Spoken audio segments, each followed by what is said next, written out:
charcoal today, and it looks like the bottom pipe there is stopped up or something because all the flame is coming right up here out of the top. But I thought it was kind of interesting. You can kind of see the wood gas just burning off right there.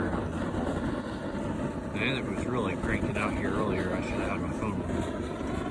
Let's see if I'm gonna stock the wood back up here and get it going. Looks like this is gonna be a pretty successful one based on how much gas we got, and the charcoal really got put to use today. Not charcoal, the chainsaw. That's the word I'm looking for. Finally put the chainsaw to use.